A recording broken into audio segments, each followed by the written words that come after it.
Are you eating enough protein? Because I wasn't as a lacto vegetarian and I grew up eating mainly carbs as my main part of the meal, like rice, roti, and dal. And protein was kind of an afterthought. But over the years, I have realized that it's not that complicated and every protein source counts and it all adds up. So, I'm going to be breaking it down into three parts today, and towards the end, you will also get an overview of some of the dishes I make to incorporate these protein sources. Hi everyone, welcome back to my channel. If you are new here, hit that subscribe button and let's get into it. Okay, so let's start with our high protein sources first. And when I think of high protein as a lacto vegetarian, tofu really comes to mind. And I'm talking about all kinds of tofu, but to be specific, I really like using superform tofu in my meals. You can freeze and defrost it to get a chewier texture, or even boil tofu in water for a little while so that the texture improves. And it soaks up marinades so perfectly that it just brings that flavor to any dish that you make. Next is low fat cottage cheese. So there's a difference when I say low fat cottage cheese here, because in India we have low fat paneer, which essentially is chunkier, but low fat cottage cheese are like cheese curds. So they're a great addition to oats, amazing on avocado toasts, or even pasta sauces. I truly feel that cottage cheese is really underrated, and once you start using it creatively, there's no going back. And the third one that I use almost every day is low fat Greek yogurt. It goes so well in smoothies or just in oats, or you can just have it with some berries and granola, and it tastes amazing.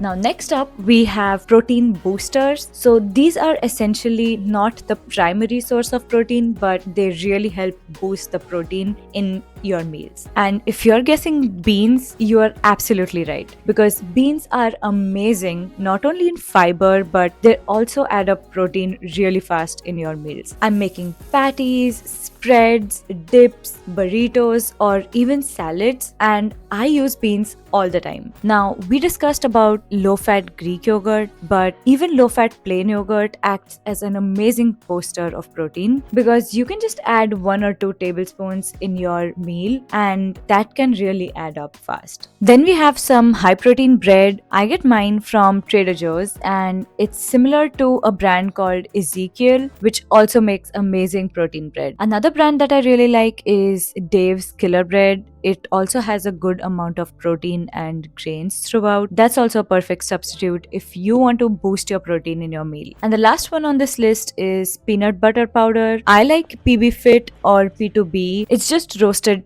peanut powder, but it's got some of the fat content removed, so it's not as fat heavy as regular peanut butter, and it's a really great way to boost protein in your oats, in your smoothies, or any sauces, so it's super practical.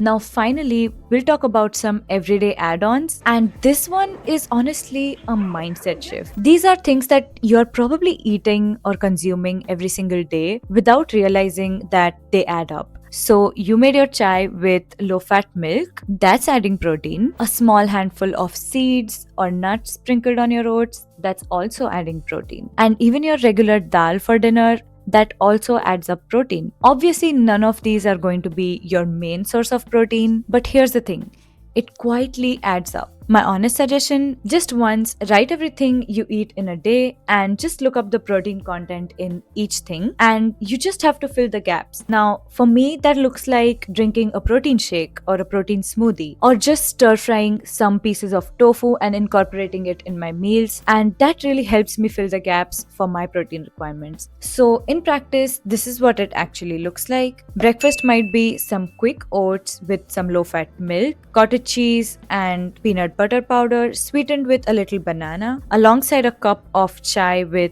low fat milk. Lunch could be a dense bean salad with some crackers, or even a stir fry with tofu in it. And dinner can be some amazing veggie patties so that you can use them to build your own Subway at home. And if you're interested in that video, I'll have it linked here so that you can make these amazing Subway sandwiches at home better than Subway. And honestly, none of this is complicated. It's just about being more intentional and aware and letting everything add up. And that's how I've improved my protein intake as a lacto-vegetarian, not perfectly or not obsessively, but just intentionally. If this was helpful, let me know down in the comments below how you track your protein or how you intentionally build your protein meals. And if you enjoyed this video, make sure to hit that like and subscribe button, and I will see you in the next one. Bye bye.